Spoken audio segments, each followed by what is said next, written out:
pag tumingin tayo ng kandidato, tingnan natin kung ano yung promises na ginawa niya o sinabi niya noon. Tapos, tingnan natin, binigay ba niya yung kanyang promise? Saan? Kung sa Tagalog ng promise? 20 pesos, bigas! Pangako sa'yo? Binigay ba niya ang pangako niya sa'yo? O iniwanan ka lang niya sa ere? At sumama sa iba?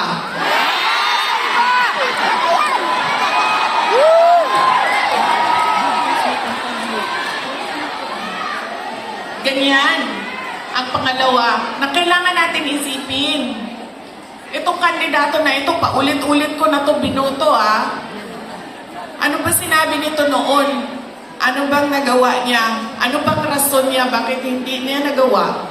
At ano yung mga totoong nakikita ko na nagawa na? Yan yung pangalawa. Pangatlo, ito talaga. Wala sa buong mundo ang makakakontra sa akin kahit isa nito. Dahil ako ay produkto din ng political dynasty. Galing ako sa pamilya ng mga politiko. Ang lolo ko, governor ng undivided Davao. Cabinet member ni Marcos Sr. Ang tatay ko, vice mayor, mayor, president. Sige lang. Mga kapatid ko, mga politiko din. Hindi dahil Duterte ang apelido ay iboboto na ninyo. Kailangan pag-isipan din natin. Duterte ito, pero ano ang itutulong niya sa bayan? Ano ang magagawa niya para sa bayan? Kaya hindi pwede na pabalik-balik lang na apelido ang binoboto natin. Kailangan yung anak, yung apo, yung asawa, kapag tumayo sa harap ninyo, ay meron siyang sinasabi. Hindi yung tatayo siya at dahil Duterte siya, kakanta na lang siya para sa inyong lahat. Pangako sa'yo.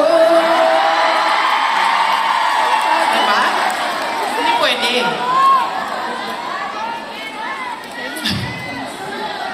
Ma'am, ganyan talaga yan, ma'am. Sa tingin ko naman kasi talaga totoo, walang forever. Kaya darating talaga ang punto na iwanan ka talaga. Si Ma'am Gemma, ay daw.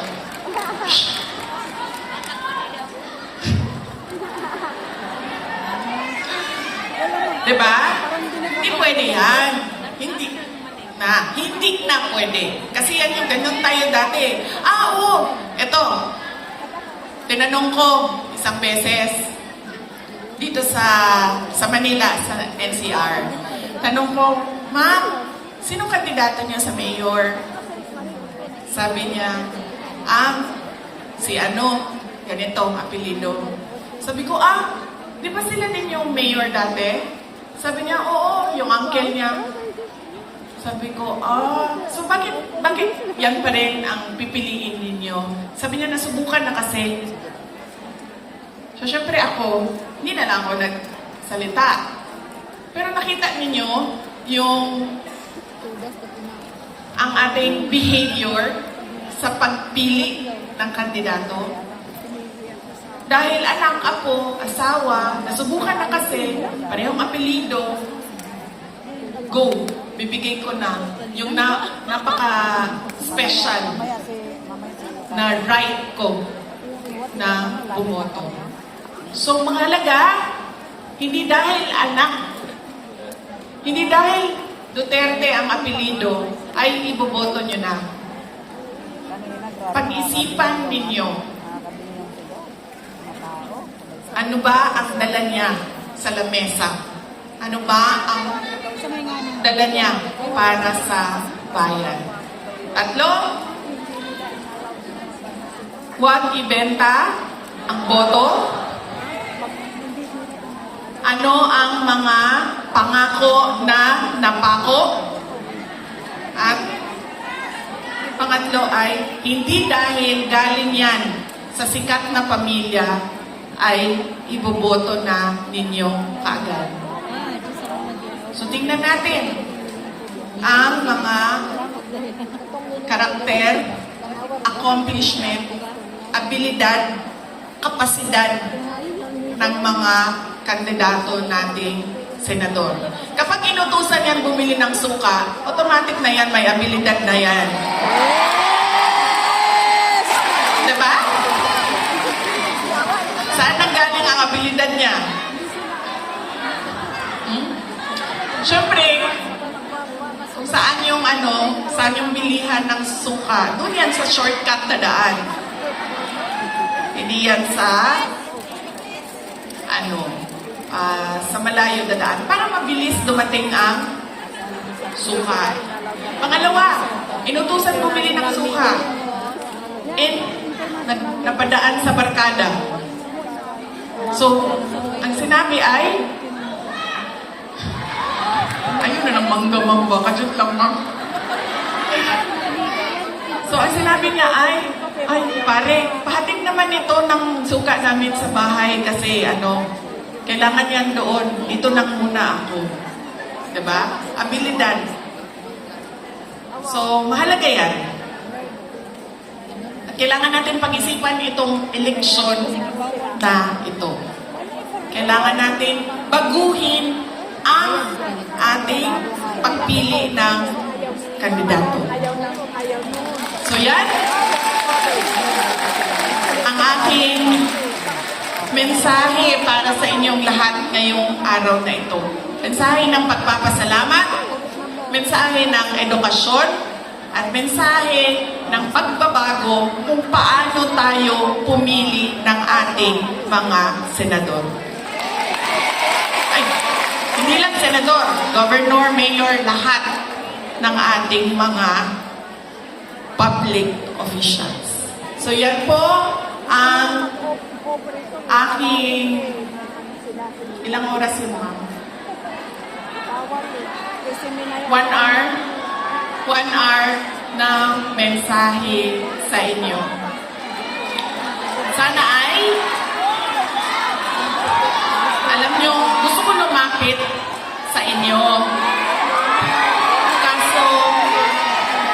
Kasi gusto ko personal yung pagpapasalamat. Kaso pwede pa na huwag tayo magkagulo. Kasi kanina sa labas, nasisigawan na ako ng pulis. Nasisigawan na niya ako kasi medyo nagkakagulo kami doon sa picture taking namin sa labas. So, pwede ba ako mag-hello lang, hello sa inyo. Tapos, huwag lang tayo magkagulo kasi baka palayasin tayo. Ulitin ko, maraming salamat. Magandang tanghali sa inyong lahat. Maraming salamat, Vice President Sara Duterte.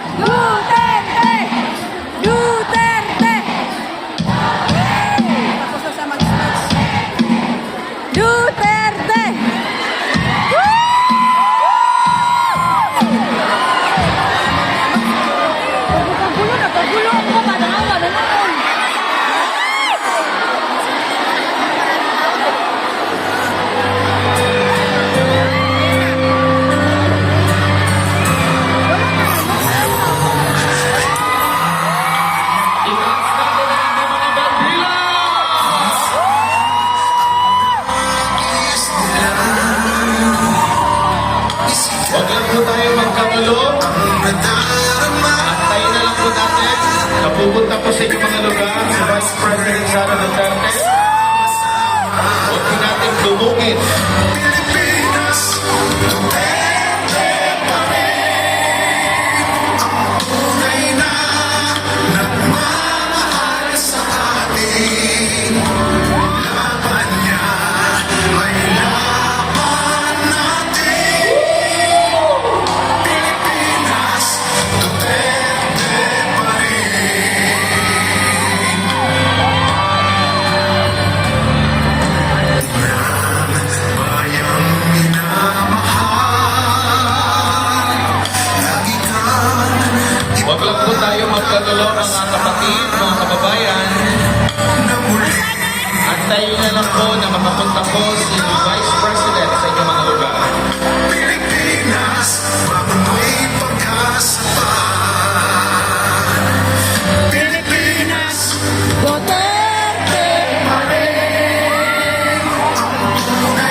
birthday